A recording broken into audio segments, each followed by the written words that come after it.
Hey, Jared, Yes. what's the Italian mob's unofficial motto? Gabagool, I don't know. Keep your enemies close and the cannolis even closer. Ah, yes. Classic motto.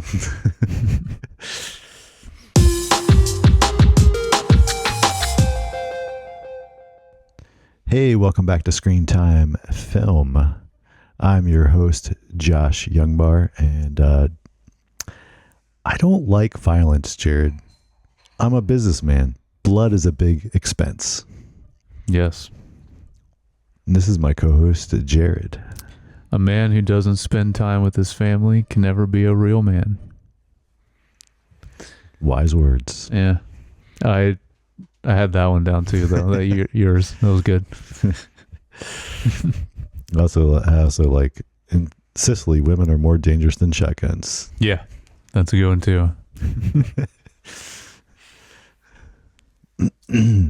Well, if you haven't figured it out by the title or those quotes, today we are discussing the little film called The Godfather. Yeah. Little underground indie film. Yeah. Well, at the time. I mean, maybe you've heard of it. I don't know. Yeah. No, yeah, The Godfather, 1972, rated R. Yep. 2 hours and 55 minutes. Oh, yeah. The aging patriarch of an organized crime dynasty transfers control of his clandestine empire to his reluctant son. Yep. That's a good... Yeah. it's good. It says enough, but not... Yeah. Not, It's a good plot summary.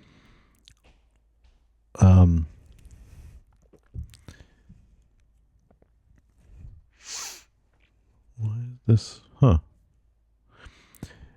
You got your notes messed up or something? Yeah, it doesn't look... It still has the old cinematographer and music.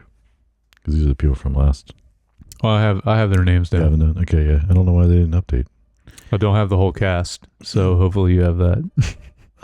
Yeah, I do. So Okay. I don't know why. I don't know why that didn't. But yeah. So we got director FFC, Mm-hmm. and then writers Mario Puzo, or however you say it. Puzo, Yeah, I think. and then Francis Ford Coppola. Yep. Who Mario is the who wrote the book. Yeah. This film's based on. Cinematographer Gordon Willis. And then he does, this is the first time him working with Francis Ford Coppola, right? Yeah. But then he ends up doing Godfather 2 And 3. and 3. I think didn't he do another film too? Yeah, there's two others that I recognize when I looked them up. All the President's Men and Presumed Innocent. Yes. Yeah. Which are also both great movies. Yeah. And then we have music.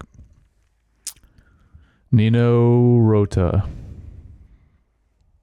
Nothing really, I looked this person up. Nothing else really came, which I was surprised by, but didn't do a lot, actually. Maybe he doesn't have to. No. He did a lot way before this, though. So, like, there was a lot, but just not stuff that I recognized. Gotcha. All right. So then production costs.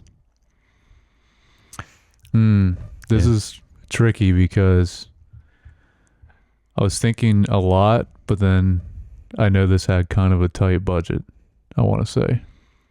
Yeah. So, I have no idea. This could be... I know our last movie was crazy high for no reason. Oh, wait, no, not last week's. The week before. Finian's Rainbow was like crazy high. Last week's wasn't because it was small. Well, technically, yeah. And the ones for this, I'm all messed up on the order because we have Joker Folie à Deux. I know, came out yeah. in the middle. Yeah. Kind of. Yeah, the time. Yeah, when we are releasing that one was these. ridiculously expensive. Sure was. I'm gonna say, 20 million. Nope. Lower. Okay. I was trying to be somewhat low. 6 million. Okay. I knew it was a low budget. I didn't know that low. That's very impressive. Yeah. Very impressive. All right. Then awards, this film. I was curious about this too because I didn't look it up. How many? Well, winner, 3 Oscar wins. Okay. Best Picture, Best Actor for Marlon Brando. Yep. And then Best Writing Screenplay based on material from another medium. Mm-hmm. So those. Then nominees. There's Best Actor in Supporting Role for James Caan, also for Robert Duvall, and also for Al Pacino. Of course. So they all 3 got nominated, but they didn't win. Yeah, that's crazy. Which is crazy, but they all got nominated. Al Pacino should have won. I believe he does though eventually. Then, for the other one of the probably part 2. Then nominated for Best Director, nominated for Best Costume Design, Best Sound, Best Film Editing, and Best Original Dramatic Score. Yes. It's nominated for all those, but didn't win. Which I meant to and forgot to. I was going to look to see what did win this year for some of these, specifically supporting role, because there's 3 people phenomenal for real that were nominated, but then someone else won. Yeah. Well, we're getting into the 70s, which was a lot of great stuff. So I don't know though for 72. Yeah. I don't know off the top of my head. Yeah. All right, and then speaking of, yep, there's some talent in this film. Yes, there's a lot. So you got Marlon Brando. Yeah. Al Pacino, James Caan, Richard Castellano, Castellano, yeah. Robert Duvall, Sterling Hayden, John Marley, Richard Conte, yeah. Al Lettieri, Diane Keaton, yeah. Abe Vigoda, Taylor Shire, Gianni Russo, and Al Martino. Did you have anybody else? No, but Diane Keaton, I didn't remember. No, me neither. I was like, oh. Well, I was like, so. Everyone else I remember, yep. but. So, which we can get into now before we get into the real thoughts, like your history with this movie. Yeah. Well, also, I did have for cast, Sofia Coppola is in this. Oh, I must have missed she that. Probably was like one of the babies or something, because I don't believe she's that old. I mean, and she's a very accomplished film director now too, at this point. But so she I'm assuming was probably born around this time. Like, I don't think she was that old, but I don't know for sure. And then I saw there's some other Coppolas in this movie also. Okay. So probably more just random. I mean, there's a lot of people. There's a lot of extras in certain scenes. Yeah. So anyways, but yeah, history with the movie. Yeah. Well, to the point of that I kept thinking about with this, and then especially with Diane Keaton, is I don't think really was familiar with who she was when I watched this film last time, because I feel like I was like, well, so I think I've seen this film once. Okay. I watched it when I was like 16 or 17, something like that, and it was, and liked it, like I was like, oh, that's a cool film. But it's a 3-hour movie. Yep. So you don't just on a whim sit down and watch it. Yeah, you gotta settle into it. And it's also it's a slower movie, which we'll kind of talk to as far as the way. So you also got to be in the mood to watch something like this. So yeah. But what about you? So I hadn't seen it since then. So back then I didn't know who Diane Keaton was. True. Yeah, last time it's probably been 10 years or so, I would say, last time I saw this. But yeah, I have not seen this movie a lot, but probably two or three times seen this movie. But yeah, it's been a while. But yeah, I'm interested. You want to go first with overall thoughts Sure. about the. I mean, I enjoyed watching it again. I think it was very good. Mm-hmm. I think the pacing is very different than nothing. They don't make stuff like this nowadays because people don't have the patience to sit and watch it normally. Yeah. But it's also like just mesmerizing watching just good writing and acting just play out. And the scenes are just, like a lot of the scenes are long and there's not a lot of cuts. But again, it's because it was hard to do back then. And so you had to focus so much on just letting it. And even the camera, I mean, there's not a lot of camera movement. There's times like, we'll get into, but like most of the time it's just static camera, just letting it sit there and play out, maybe a little back and forth coverage if there's a dialogue, like over the shoulder. But like, yeah, it's, but it's still fascinating to watch, and you're into it because the writing and acting is so good. So yeah, yep. Just one other like thought overall, it's interesting, the opening title, because it says Mario Puzo, it's a Godfather. Yeah, and that's because the book was more popular than the movie, obviously. From the start point, like, right, like you're making this famous book, so you're making a movie about a famous book. Nowadays no one even probably thinks twice about the book. When you mention the Godfather, they think of the movie. Mm-hmm. I just thought that was interesting. Yeah, at the time, and I'm assuming that's why they were interested in making it. And again, and I'm sure we'll get into all this, just like all the craziness that happened and just going into making this movie. But so watching it this time, since it's been a while, I know I already really love this movie, but I like this time I was like, oh, probably just being older and paying more attention to everything. I just was like, man, I honestly forgot like just how good it was, but also like I think I just loved it even more this time than previous times watching it. And the main thing is kind of what you were talking about, where just because the writing, acting, and dialogue's so good, and it is slower a lot of the time, but it's 3 hours, and I was just, you're so engaged with it the whole time, which is, can't imagine. I mean, that's just hard to do anyway, even for an hour and a half long movie. Mm-hmm. So just keeping you interested. The characters are so interesting.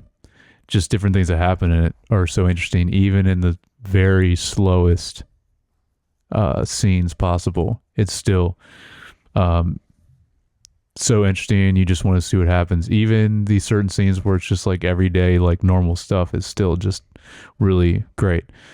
And so, I mean, not really a hot take. Like, I understand why it's a masterpiece and why it's influenced everything, not even just movies, but TV, video games, everything, like all types of media in the 50 plus years. And I would, afterward, I would say even to this day. So like we're covering the Penguin right now. Mm-hmm. And there's even elements of that. Like we talk about The Sopranos a lot with the Penguin for obvious reasons, but you can see the Godfather in that too.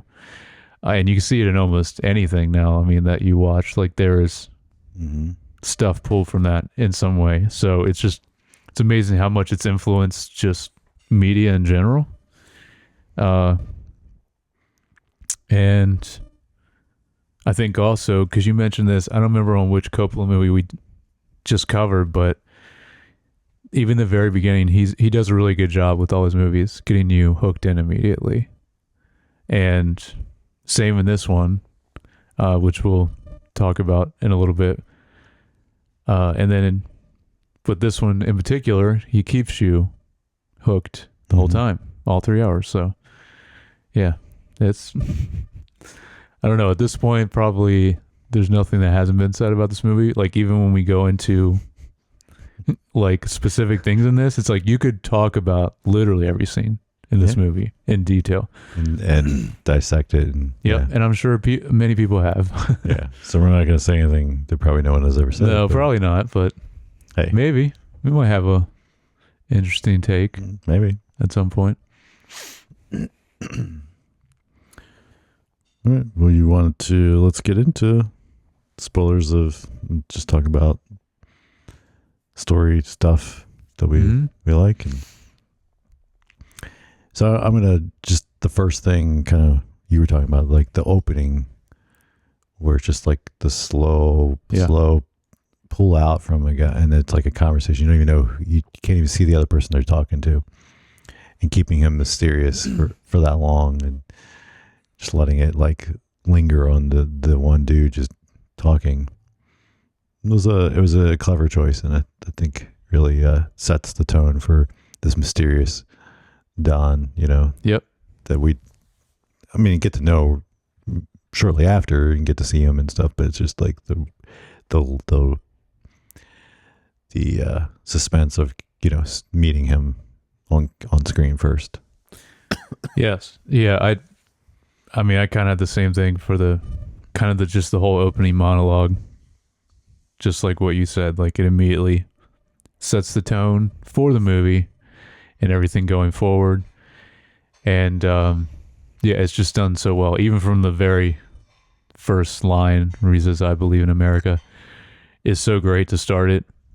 And I'll have a kind of more of a point about that in particular when we get to themes and messaging. But yeah. Oh, yeah, she wrote something down for that this time. Yes, I did. I do have something for that this time. And well, this movie, there's a lot to say about themes and messaging in this for sure. Yeah. Some of the other movies, maybe not as much, but this one for sure. Next note I just kind of had was about it might not have been quite, but it was almost 30 minutes into the movie. Okay. Where we're still basically cutting back and forth from the wedding to like them doing business. Mm-hmm. And I thought, I just wanted to point out, I think it was a smart way to balance that. So you didn't have to like linger on the wedding too much, but you're also like getting us to know like that part of it, like the family part. Yes. But then also keep intercutting to like these little scenes of him doing business in his office or whatever you want to call that, with different people and, different one, whether it's the one guy coming in thanking him for inviting him to like, this person needing something. Preparing his speech the whole time But I thought it was just a great storytelling / editing, technique. And I was like, funny how long it was still interesting. Like I said, like we were talking about, like it was interesting. You weren't like, but I was like, man, this is, keep going, keep going. And then I looked first time and I was like, oh, we're about 20 minutes in the movie. And then, and then it was like kind of as it wrapped and went into like finally a different location. Cause like the first almost 30 minutes of the movie, you're only in two locations, the inside of his office and then the area. It's mostly the wedding even. And then the wedding area. Mm-hmm. Yep. Yeah.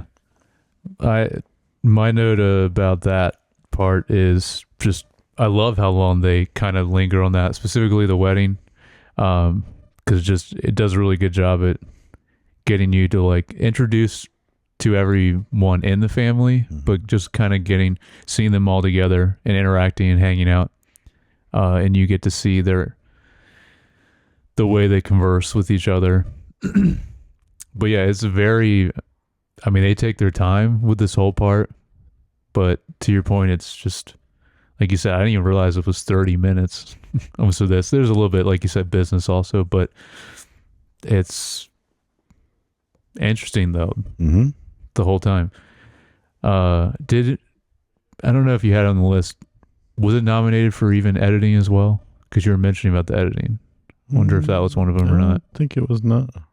Yeah, best editing. Okay. Yeah. Of course. I figured, obviously that wins or at least nominations for pretty much every department in this movie. one thing I wanted to, well, actually two things I wanted to mention that don't have to do with the movie, but just wanted to mention also up top is I want to acknowledge the miniseries about the making of this movie called The Offer. Yes. We talked about this recently. It's really good. It's on Paramount. People should watch it. Yeah, just really great. And just seeing how much was involved with making this movie was crazy. I haven't watched in a while, or I guess I probably could have been able to guess the budget because I'm sure that's discussed a lot in that. But yeah, really great show. It's like 10 episodes and they did that. There's that much that's involved with making this movie. It's insane. Yeah. No, I will second that. That's a great miniseries. Yeah. And of course, rewatch the film, which is also on Paramount Plus. Yep. Watch the film, and then maybe watch The Offer as like a dessert after the film. I'm thinking about watching it again. Oh yeah, too. I was like, oh, I gotta watch that now. I know. Yeah. And then my other thing is, one of my favorite parodies of this movie, because this movie obviously not only influences but parodies is just there's a million things. Is Mr. Big, the Arctic Shrew from Zootopia. Yes, and they did a whole short on it. They did. I didn't watch that, but I just one of my favorite versions of it from and he said Isom. Oh, he says Isom, but I just love that character from Zootopia. Yeah, no, that was that was good. That was good.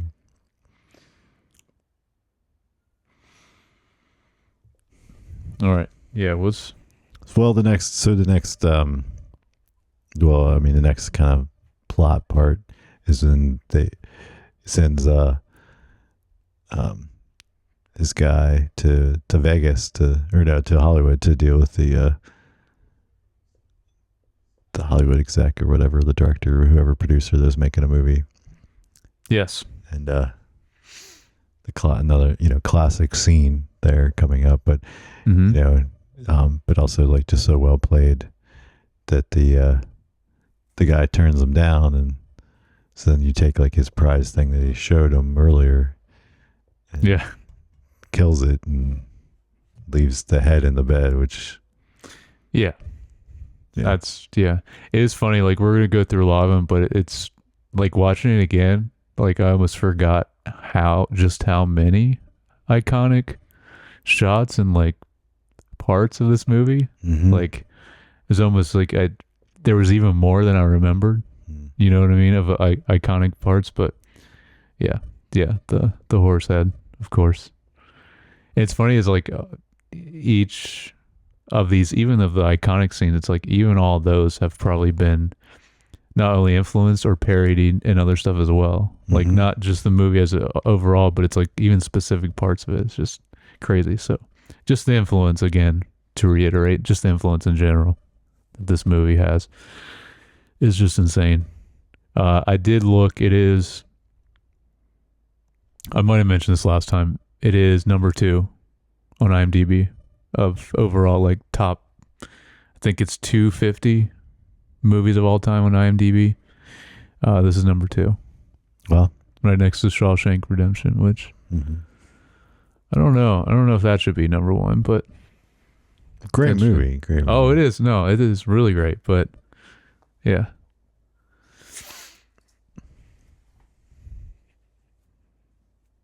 I have I'll get to that when we get to score, because I have a specific part about the actual horse head scene that has to do with the score.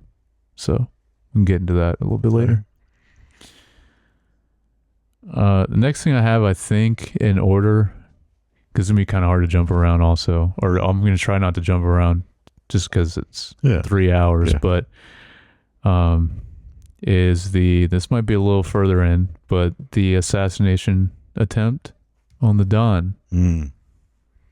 Right? So that would be short, a little bit afterwards. Yeah, a little bit after. I had one note. Yeah, something before that? And it kind of, just right before that, because it's what triggers it, right? Oh, yeah. I kind of thought it was like funny because they have like basically, um, well, because they keep talking about how it's the business, right?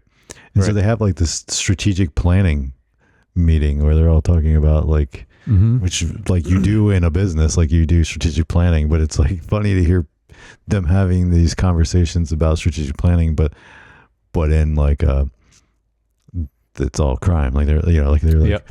well, the casinos are doing this and blah blah blah, and then like they're talking about the different. Well, I mean, yeah, and their meetings like this, they have to go even more. There's even more planning involved, just because of the type of organization you're running. Like it's just there's so many more layers to it.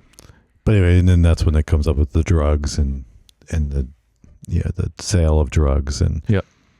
and the poppy Yes. and the poppy fields but the which is what kind of starts the path of the why he gets set up, right, or why he gets the attempt on his life, Mm-hmm. because he didn't take action to move forward with the guy that wanted to do a deal on drugs.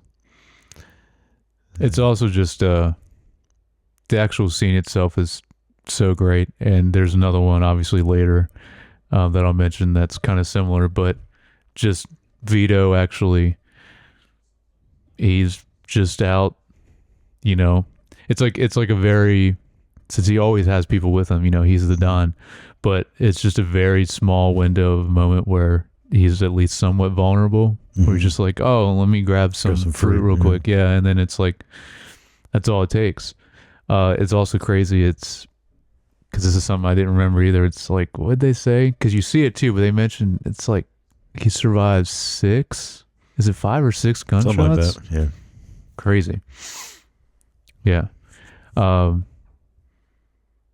don't have specific notes about this, but just mentioning now, because obviously the whole cast is great, but I mean, I would say Marlon Brando and Al Pacino are the two standouts to me. That's why I was surprised you're mentioning supporting, because obviously Marlon Brando won, but then for supporting, that none of them, like I think Al Pacino should have, and like I said, maybe he does for part 2, but man, and it's so great, even because something also I kind of didn't go in depth about as much when I was thinking through the movie when I've watched it before, but even Michael, how we get introduced to him at the wedding, like he's a war hero, which is such an interesting setup for him. And out of all the characters, as far as character development, I mean, the character development with him is just insane through this movie, like in particular. The character arc, yeah. Yeah. Yeah, because like the first whatever hour of this movie, maybe not quite hour, but they're trying to keep him out of the family business. Yeah, he's also just even Michael's demeanor is shifts dramatically throughout this movie, but like he's very reserved, quiet, and still as the movie goes, he is that way. But his overall, but also very calculative. Oh, for sure. Yeah. Yeah. But you can tell even in the beginning that, like, when he brings, what's his name, his girl with him to the wedding at first, he's very, you can tell just the way he presents himself is very different than obviously by the end of the movie. For sure.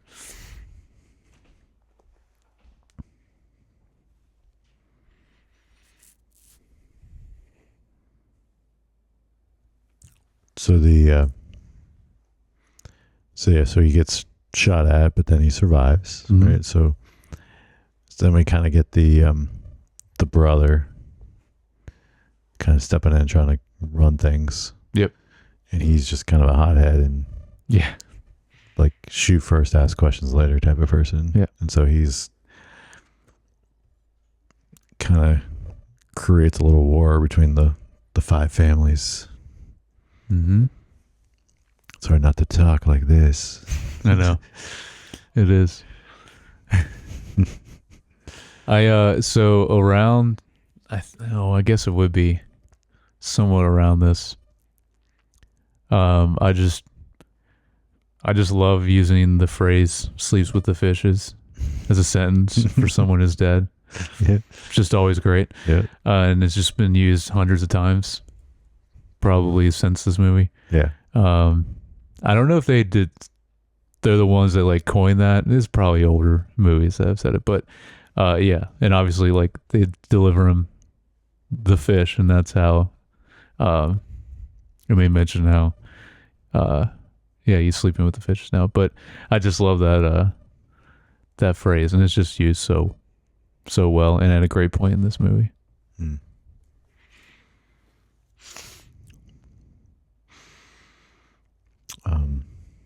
Yeah, so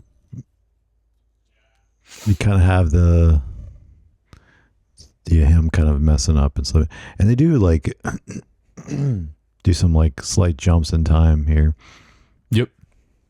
But the other thing kind of happens in here that's interesting is Michael like kind of going to visit his dad and realizing that there was about something not right was going to happen. So then they move him to a separate room, and of course then he gets punched in the face by the corrupt police officer or police chief. Yeah. I didn't have a note about this, but that is another scene I wanted to talk about a little bit, because I mean, I think it's so well done, even just the way it's shot, but because that has always stuck out to me, that shot of him pulling and moving the bed with the nurse to the other, I guess the hallway, and then into the other one. Kind of the back. Yeah. And then it's great how he kind of thinks on his feet about how to act when they're out front afterwards. And, we have these people that are going to be rolling up soon in their cars, and just he thinks of a great way to just be as intimidating as possible without actually him being prepared for it. Right. It's such a great, it sends, because then they're confused, because they probably were told, hey, we paid off the people, the guards or whatever, and the police chief, and so there won't be anybody there, and it should be easy go in and kill them. Yep. And then when they drive up, they notice it's like, wait a minute, the guard, there's still guys there with guns, and we didn't bring that kind of muscle. Yep. So then they just kind of keep driving, right? And like you said, it was just the moments that show like, oh, he's smarter than the average person here, and there's a reason he ends up just naturally falling into the role of taking over for the family, even though he was the one that everyone was trying to keep out of it. Yeah, it's great. So a little bit after this, I think it should be shortly after this. I really love the scene where this is the hard part, because I don't remember all the extra family members that are involved with the brothers, but it's a scene where they're all eating, and the one might be his uncle.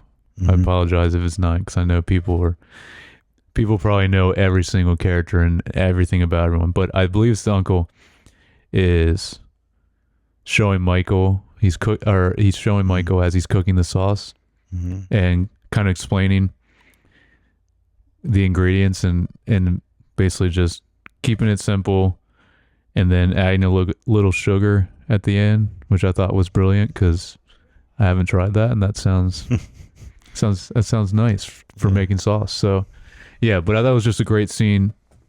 Another kind of slow down scene, like I mentioned, where they do it several times in the movie, where it's at its like slowest pace probably in the whole movie, but it's just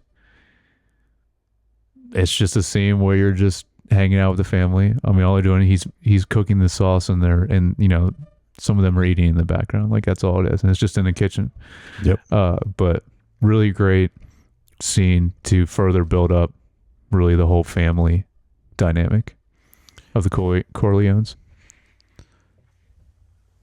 Yeah, and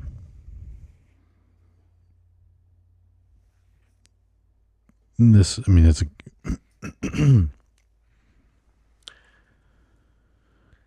probably as good a time. So I have a note that's just like a general thing.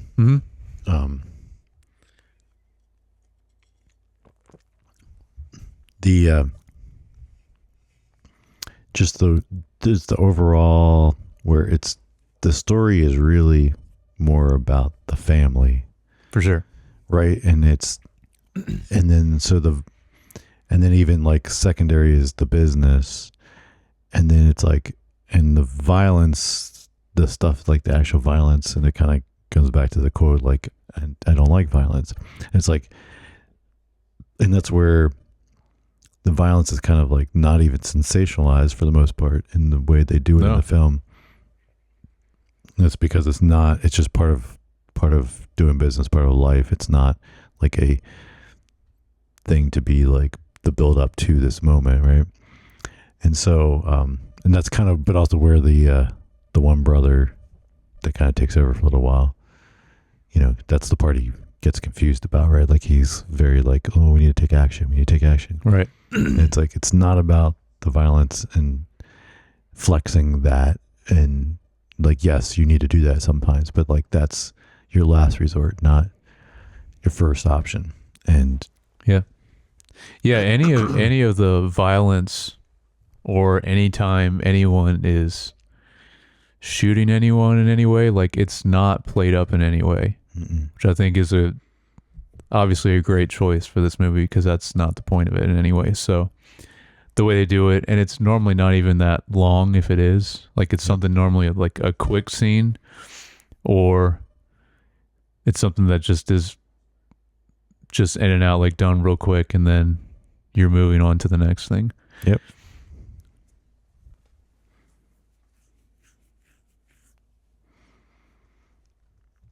Which, I mean, this is the next big moment, I would say, in the movie, is the whole setup for Michael, which is obviously another one of the best parts of the whole movie, I would say.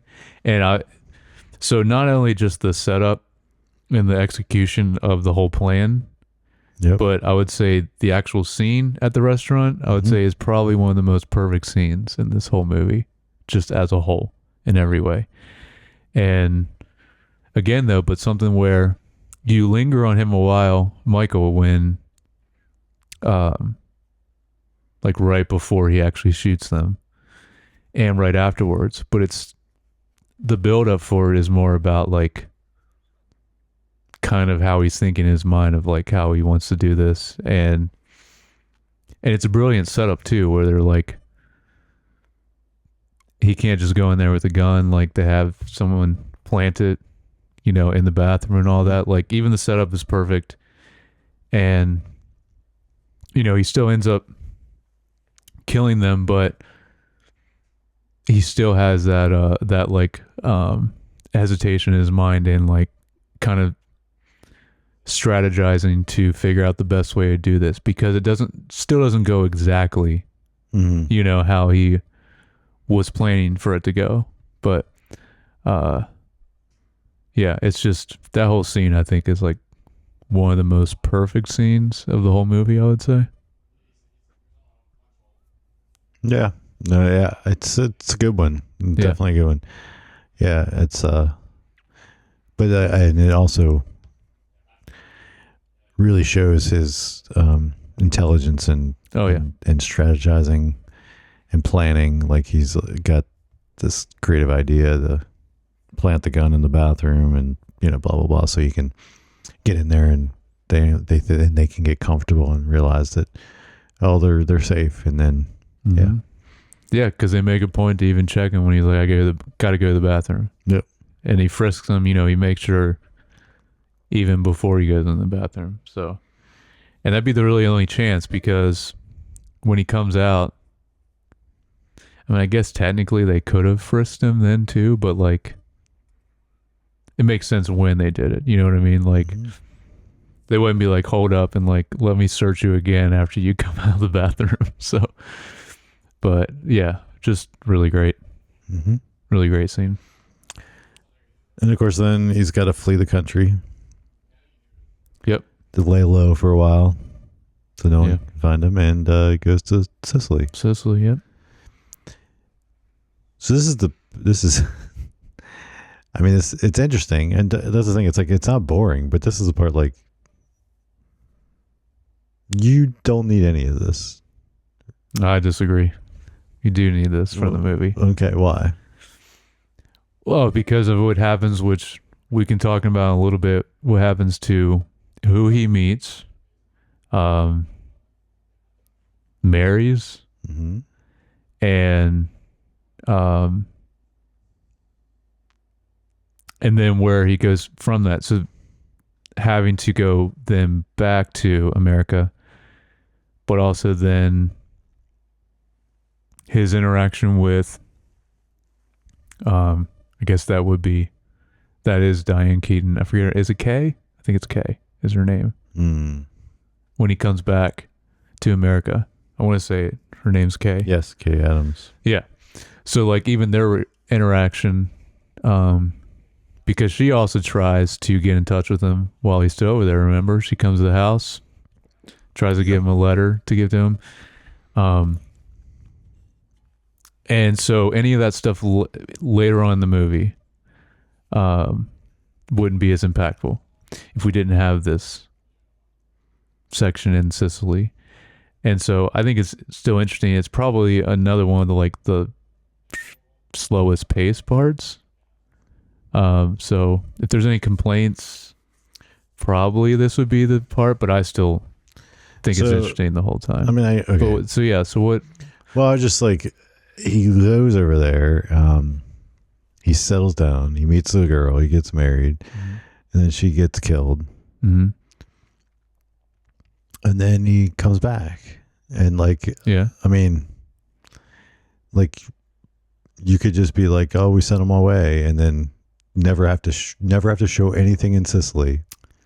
I mean, don't get me wrong, it was beautiful, and it was interesting to see, but I'm just saying from a story standpoint, like, you could have sent him away and just said, and just like verbally said in scenes, had the stuff play out in America, and then have him come back when his brother gets killed. But if we didn't see all that in Sicily, it wouldn't make as much sense, I would think, for how the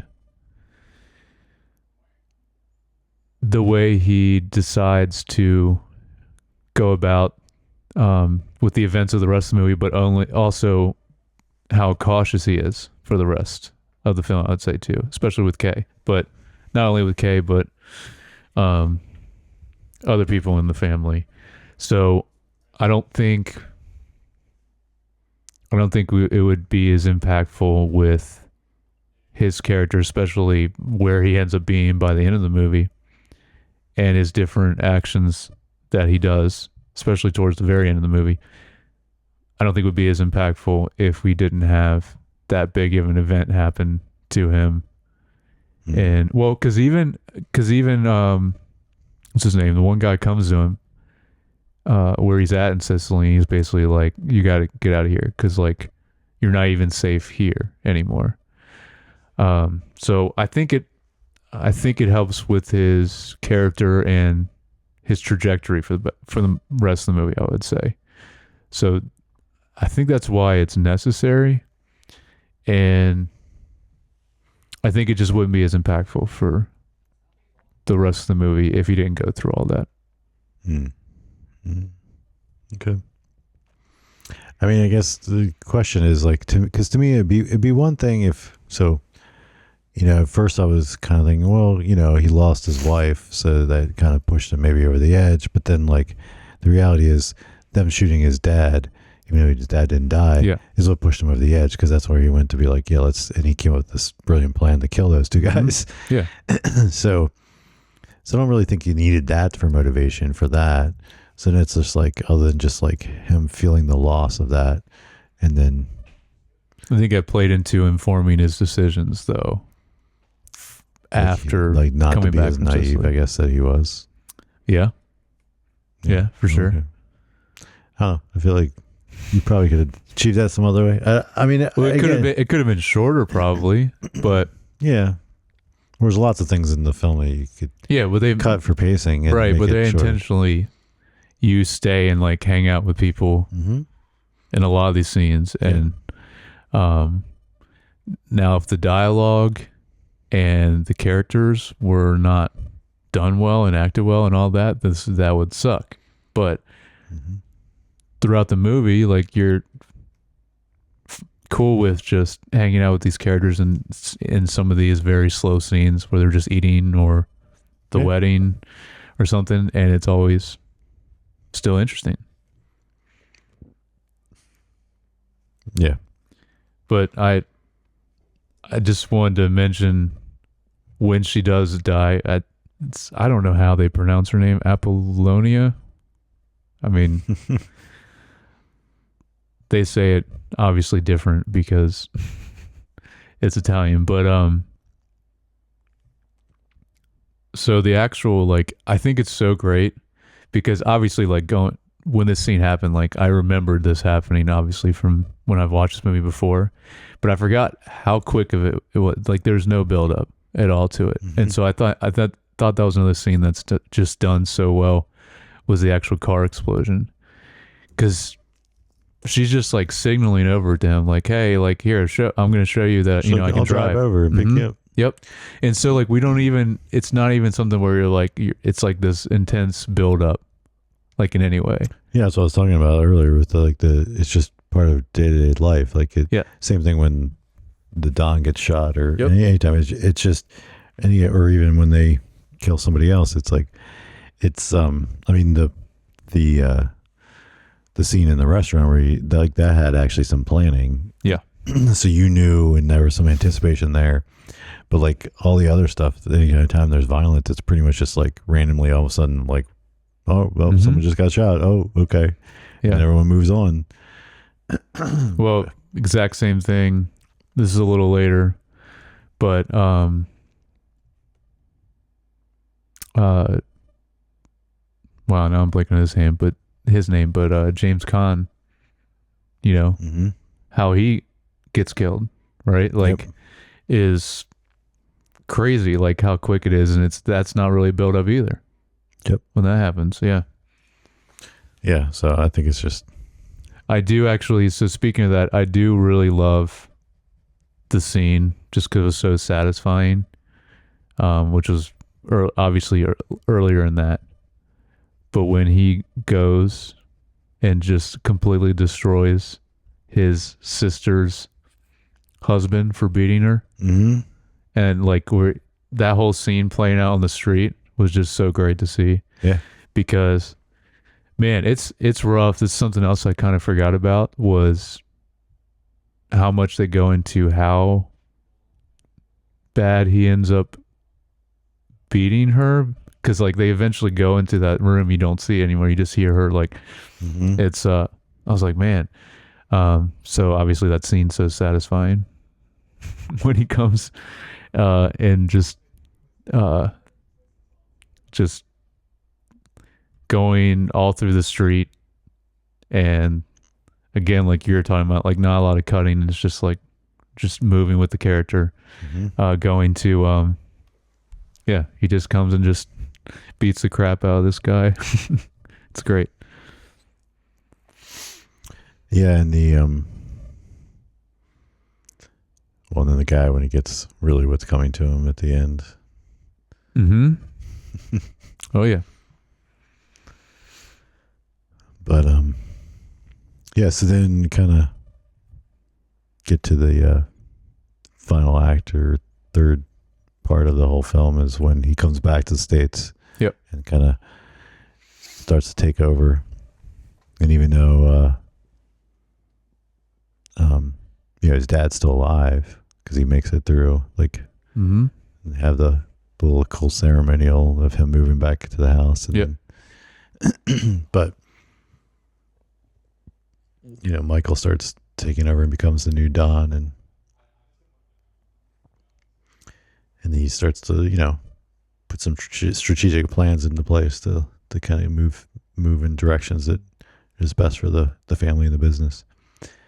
Do you think that was the other thing that was kind of random, kind of was like when he goes to Vegas? We don't really see how that plays out. Like he kind of said, "Oh, I want to buy you out," and the guy laughs at him. He's like, "I should be buying you out." Right. And it's like they don't really show us how they handle that. Yeah. But then 'cause later, it's just the meeting of them talking. yeah, and then later, towards the end, after like he's getting his godson baptized or whatever, right? Then he sends all the family, go ahead and go, and he's like, "I'll be not too far behind you," and they send him to Vegas. Yep. But what do they have there? Like what is? Did he end up buying him out? We don't know. Well, they talk about because they talk with Fredo about moving their whole business out to there, right? Mm-hmm. Yeah, because they're packing up the house. Because when the sister shows up to like yell at him about like killing her husband, and like the house is practically empty at this point, and there's like the moving truck. And and then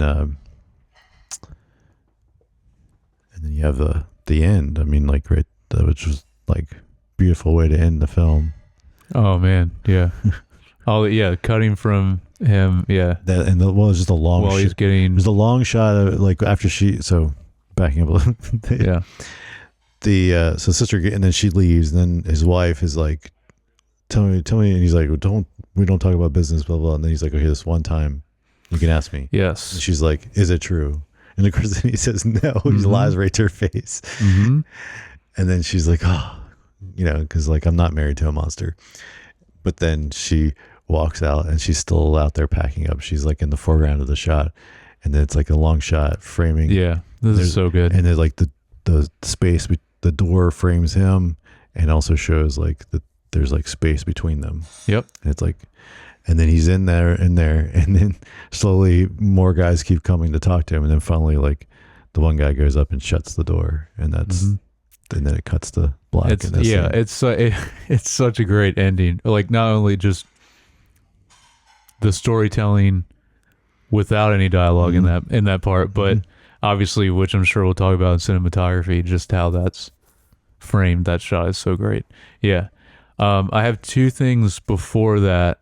Let's go back. Yeah. I mean, so what do you got? Well, because I was saying also, like right before that, when, his, is it his godson is getting baptized? Mm-hmm. Yeah. Or christened, I guess, or whatever. Yeah. Yeah. Just how they do the cutting with that. With where all the other stuff he had set up, where he's killing off all the other families, basically. Yeah. That's so well done too. The way they go back and forth with that, and the score, especially in that. The score and the audio, because you don't ever actually really hear all the violence happening. Yep. It just keeps to the sound of the baptism, the people, and the priest talking. Yeah. And so again, like we've been talking about, it's not sensationalized ever, right, the violence. And that technique gets used a lot nowadays. Oh yeah. Like that kind of that idea of like, seeing something horrific happening, but you're actually hearing something else. Mm-hmm. Right.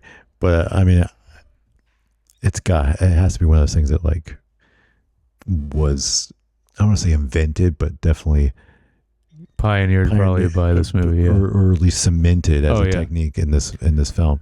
And because there's probably things like that before this movie, but this is one that probably inspires everyone else to like rip off in those moments.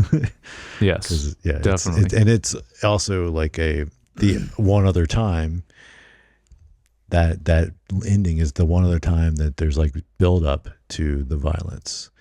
Basically, it's besides in the restaurant. And it's each time it's like when you're seeing him put a strategic plan together. Yes. That's moving stuff forward for the business, even though it includes violence, but it's like, this is something I'm going to have to do. Mm-hmm. Here's the most efficient way to do this and get it done so that the family and the business continues. And then they execute on it, and it's like, it's I have two more that they would be just a little before that part that I wanted to mention. These are my last two. I don't know how much, or if you have. That's what else you have. Yeah, whatever. Okay. So the one is when the big meeting near the end where the Don is with all the families. This goes a little bit into cinematography, but I have some other stuff I can mention in cinematography, but just the way they frame that, because I wanted to mention it specifically because it's literally the frame I have on my wall of the Godfather. But it's a frame of the Don talking, and you see his oldest son like directly behind him, out of focus. It's like right there.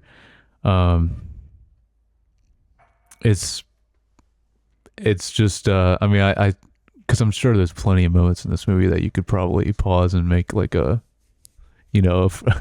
a picture of, or frame something from it, but I think this is one of the best in that way, because it's like it's his oldest son, but is it his number one most loyal person to him or not? Like, that's something that you're like, well, I don't know, is it Michael or is it his oldest son? I don't know, but it's kind of a good way to see, like, it's almost like his shadow, or someone that's like kind of like aspiring to be him but probably won't ever be him, because like you said, he's like the hothead, right? The oldest son. Yep. So it's just it's a great way how they frame that. But also, I mean, just that scene in general, I just wanted is a standout when he's talking to all the other families. Of course, right before that, it's like, besides like making an offer he can't refuse, like, is probably the number one line from this movie. I think second is when he goes see his dead body. When the Don goes to see right after James Caan gets killed, says, "Look how they massacred my boy." That's probably number two most, like. I don't know. I still think the leave the gun and take a cannoli is very. Yeah, there's so many. Well, it's kind of hard. I don't really know what would be top. But the offer you can't refuse is definitely that's got to be number one, at least, for sure. Yeah. Which is great also because of who says it originally, and then Michael says it at the end too, which is just really great. But then my final scene, I think, is so great. It's sad too because of the way it plays out, but how Vito dies in the backyard. It's his grandson, I'm assuming, is just so great. The way it's done, and even how the kid is reacting to it, because he doesn't really understand, obviously. Yeah. But such a well done scene, because also it's kind of the last bit you see of Don just enjoying life. Enjoying just the family. Playing, the family. Enjoying the family. Like the family's most important. Yep, and just playing family. Exactly.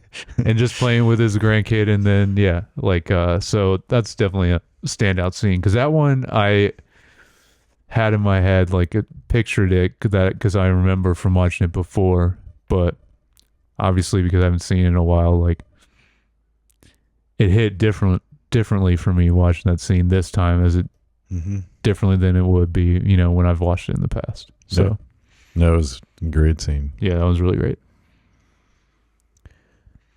And that's it. But I mean, again, I just like different highlights that, like, I think are the best. But I mean, really, you could talk about any scene in this, even the most mundane. Just trying to hit the big stuff, because there's a lot. There's a lot, which is very impressive for a 3-hour movie.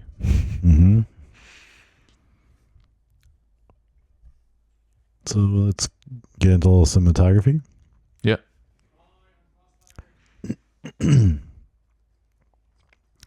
Well, I'll say like I think is on one hand, I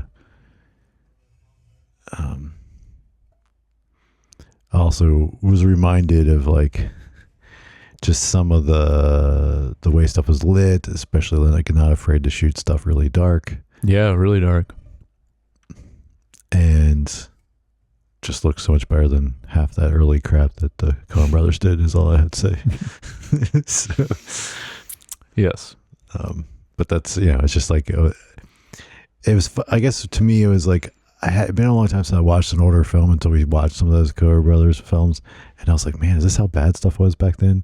Yeah, and then, not everything. But then watching some of the Coppola stuff, even before this, and be like, oh no, other people were actually paid attention to lighting and stuff. So I just wanted to say that as an overall like appreciation for what they're doing here with that. Yeah. Yeah, and it is surprising how many times where you see it, like even when just like two of the brothers are walking together or something, and it's like almost completely dark. Like when they're moving to like a different room or something, like it gets very dark in there, and it's, I mean, it works for the movie, but yeah, you're right. They're not afraid to let that just play out that way. Let it be a little moody. That's right. Josh loves his moody lighting. Everyone knows that about Josh. Yeah.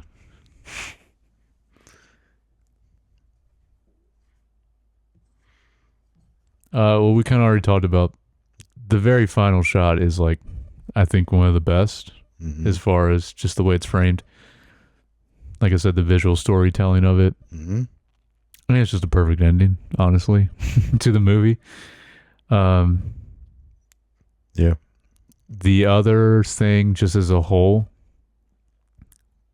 that I think is one of the coolest parts about the cinematography in this is, I would say almost pretty much every sit down kind of conversation scene they do, just the way they frame and block those shots, I think, are just so great in this. And it's very simple, but it's just done really well and very effective. Like, and there's so many of those scenes in the movie, but yeah, they all look great.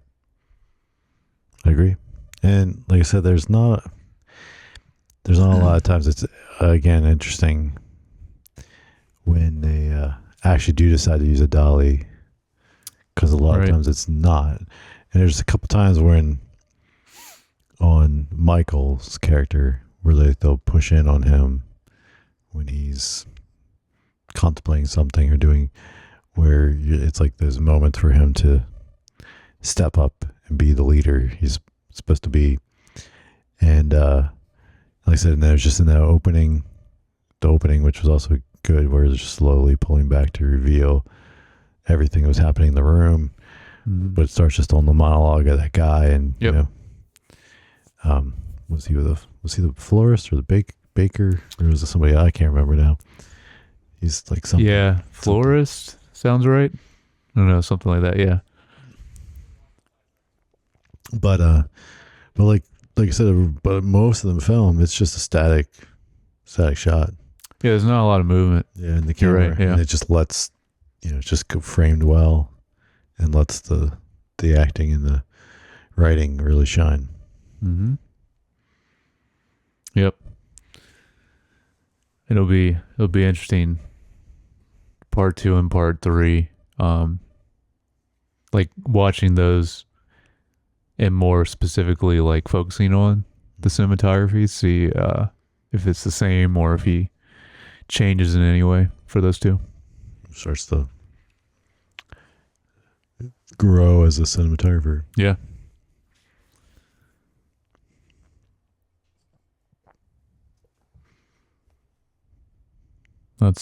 That's it that I have for I mean, I didn't, like, we kind of talked a lot about some of the stuff earlier when it came up, so didn't want to rehash a bunch of things. Yeah.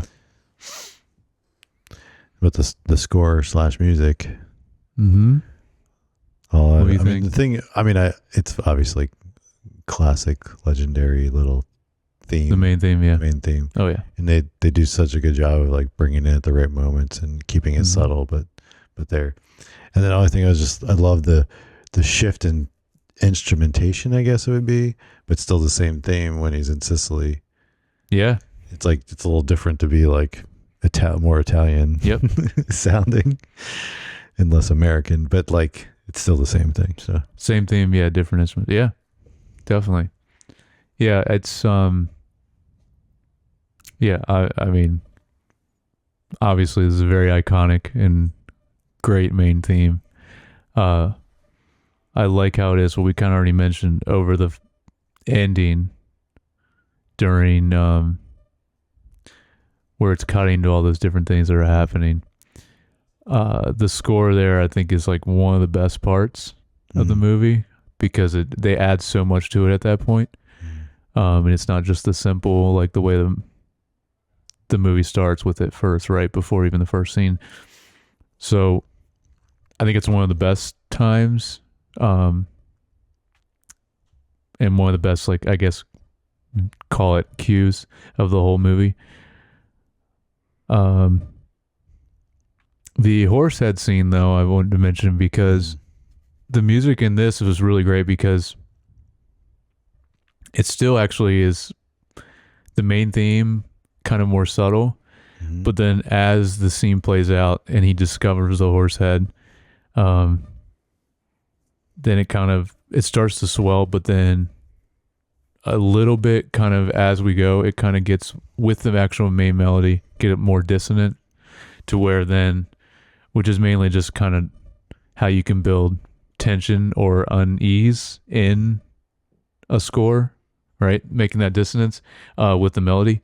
And that's kind of what they do with that. It's done so well and like perfect timing to how to him like finding that actually when he takes the bed sheets off for that. But yeah, really so great. I did want to say, like, I remember I forgot to write it down, but that moment and then when the sister's like all upset as well, like, Yeah.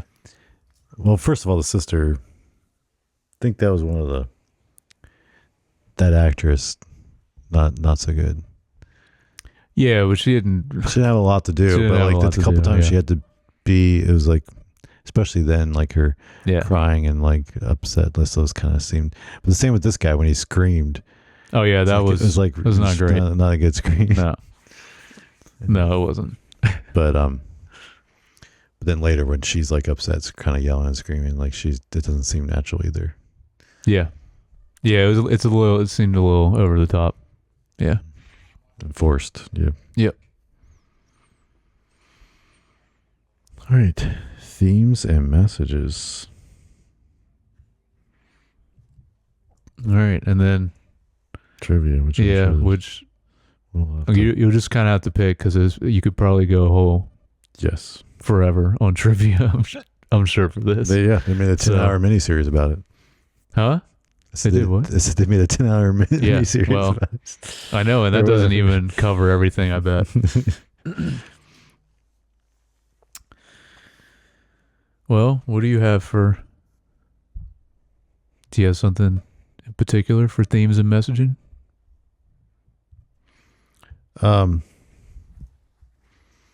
Just family's more important. Family's more important than anything else. Yeah. I mean, it is just like funny to say, but that is ultimately what the movie's about. Is family for sure. It is, and it's so all I'll say is, I think deep down, secretly, like I think this way. Like what? Just like, as a whole? Like as a whole, like not blood only, but like people that are around me in my circle, like it's like is what's most important. You are, well, it's like I feel like you are part of it. I will do anything for you, protect you, blah blah blah, as family. But if you screw me over, then you're gonna either have a horse head in your bed or I would never do that. Right. But it's like at some point then if you're really, then it's like you're kind of like dead to me. I gotcha. Yeah. And the funny thing is, like, I don't want to really verbalize it that way normally, but Right. but at the same time, the interesting is it made me reflect on something I was told when I was probably 13. Okay. And I remember in like my circle of friends and one of my close friends was like, he's like, well, yeah, everyone's scared of you. He's like, you're great. And or something like, you're always nice, blah, blah, blah. Mhm. He's like, but don't get on your bad side. Mm. That's what they would always say. And I was like, what? You know, Huh. like, and it's like, Even at that age. even at that age. And I was like, okay. And I remember me, and I was like, really? What? You know, and then he's like, yeah. And then he's like, no, not many people are on your bad side, but once it's like, it's hard to get there, but like once you're there, Yeah. he's like, it's over. And I'm like, okay, you don't, I was like, all right. Okay. I don't know. I guess So anyone watching, listening to this, keep that in mind. Don't cross Josh. yeah. So I'm like, I guess I could have in a different life, maybe been a Don. Yeah. Yeah, I mean, there's still time. Still could be. Still time.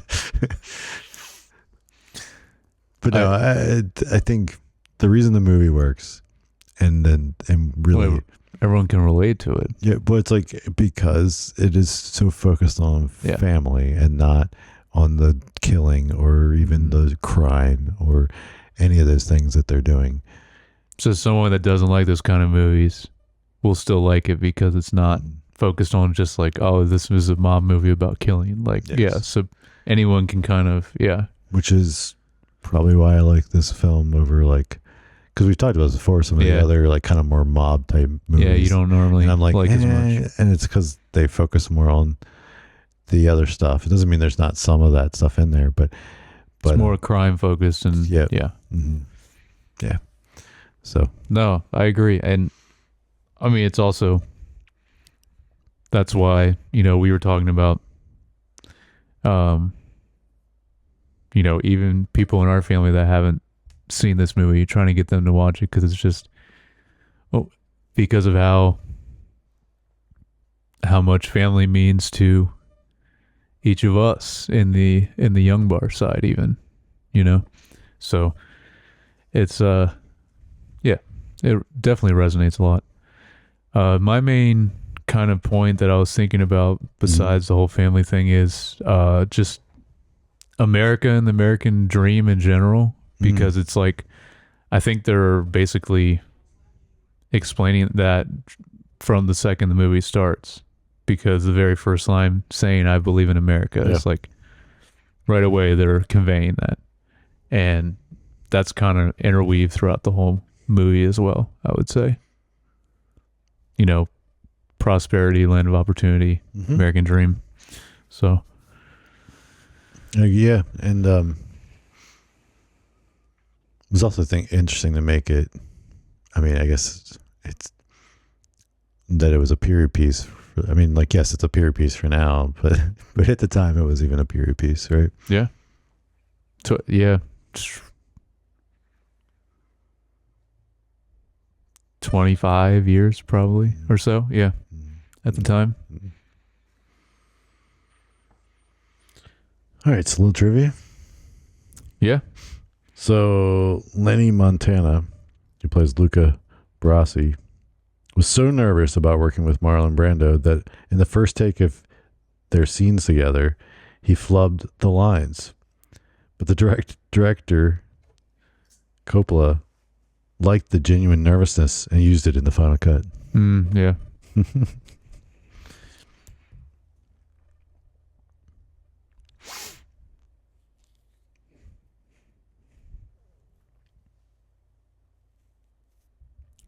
And if you want more trivia, just watch the miniseries. It's 10 hours of all kinds of stuff that happened making this film and how the actual mob was involved.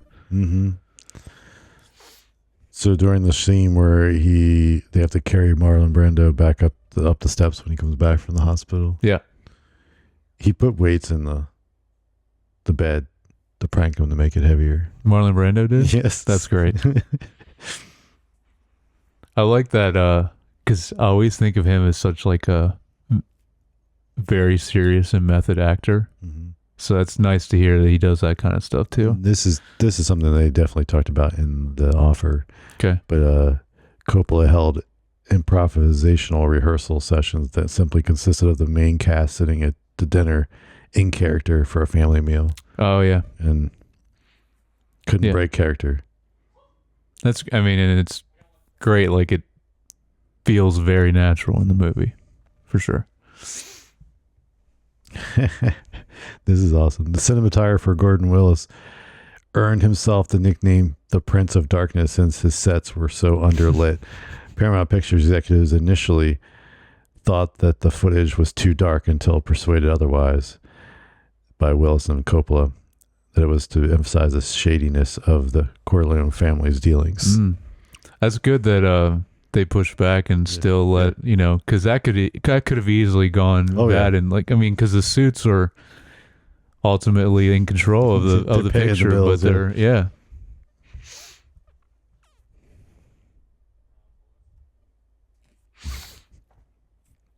The cat that Marlon Brandon is holding in the opening scene was a stray that they found on the lot at Paramount Pictures.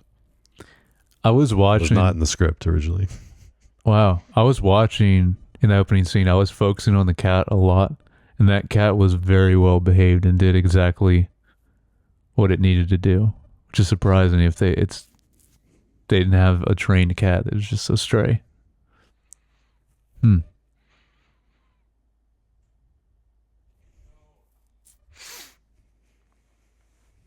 Of course, so Marlon Brando wanted to make Don Corleone look like a bulldog, so he stuffed his cheeks with cotton during his auditions. Mm-hmm. But for the actual filming, he wore a mouthpiece made by a dentist. And this appliance can be is at the American Museum of Academy of Motion Pictures in Los Angeles. That I was curious about that because I knew obviously he had to have something in his mouth. I didn't know what exactly it was, and that was always the thing I heard was the cotton balls. But that's how he started. That just did the audition, but I guess it gives him a little bit more to his cheeks, but then also affects the way he talks, which gives him that like iconic at this point. Yeah, it is Voice. There's a classic scene in Robin Hood Men in Tights that has to do with the cotton balls. I need to watch that again soon. That was one of the best. You remember that scene? It's been a long time I was watching it. I always watched Spaceballs more. Yeah, me too. But it's just as good. Yeah. There was intense friction between Coppola and Paramount Pictures, in which Paramount Pictures frequently tried to replace him, citing his inability to stay on schedule, unnecessary expenses in production, and casting errors. Coppola actually completed the film ahead of schedule and under budget.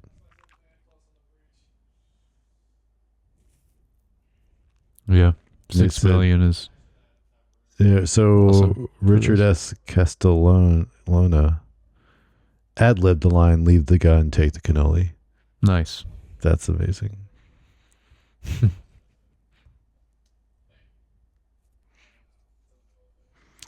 So James Caan improvised the part where he throws the FBI photographer camera on the ground. The actor's frightened reaction is genuine. Caan also came up with the idea of throwing money at the man to make up for the breaking his camera. As he put it, "Where I come from, you broke something, you replace it, or repay the owner." That's great. I remember focusing on that. Yeah, because they're trying to come into the wedding, right at the beginning. The photographer, and he does all that. And I remember watching it this time, like, oh, that did look very genuine, like how he did all that. And so, okay, makes sense.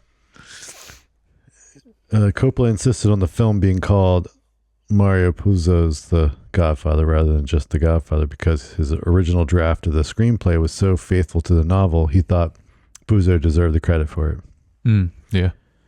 According to Pacino, the tears in Marlon Brando's eyes were real in the hospital scene when Michael pledges himself to his father. Oh, nice.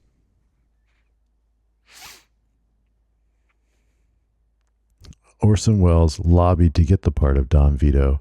Corleone, even offering to lose a good deal of weight in order to get the role.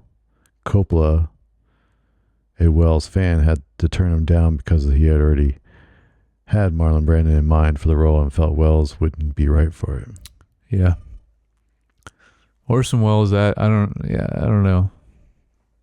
That's interesting.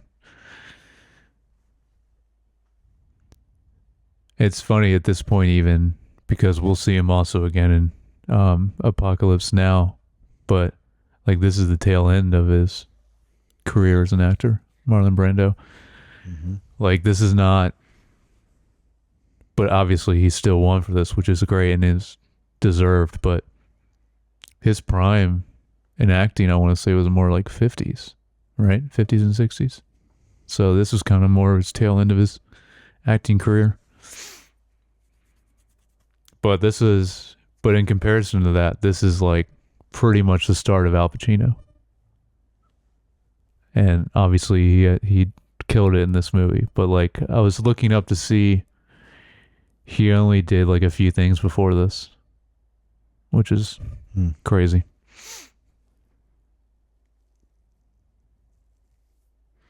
Stanley Kubrick thought the film had the best cast ever and could be the best movie ever made. Yeah. That's crazy if you're getting that high of praise from Kubrick. Coppola turned in the initial director's cut running 2 hours and 6 minutes. Paramount Pictures production chief Robert Evans rejected his version and demanded a longer cut with more scenes about the family. And then the final release version was nearly 50 minutes longer than Coppola's initial cut. Yeah, so initially only 2 hours. Huh. I want to say part 2 is even longer than this. I think part 2 is like 3.5 hours. Wow. I'm excited. It's been a long time since I've seen part 2, and I don't remember scenes from it as much as like obviously a lot of the stuff in this one. Yeah. I think that's enough. Just go watch The Offer if you watch The Offer on Paramount. It's really great.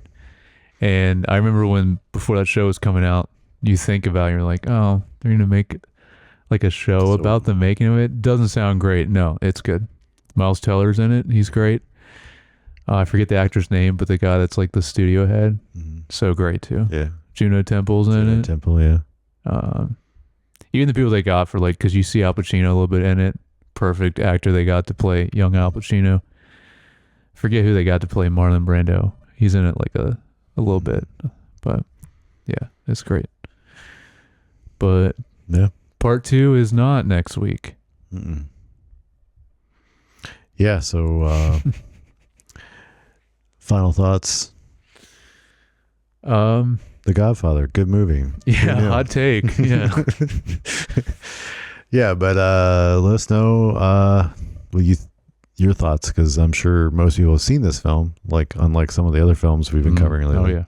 So let us know what you thought, and write in if you agree or disagree with us. Don't like this movie, because I don't really know anyone that's like, I hate this The movie. Godfather, yeah. So write in if you genuinely, and honestly, and explain why. Explain why you hate family in general. Why you hate family. Yeah. But yeah, so what is next week?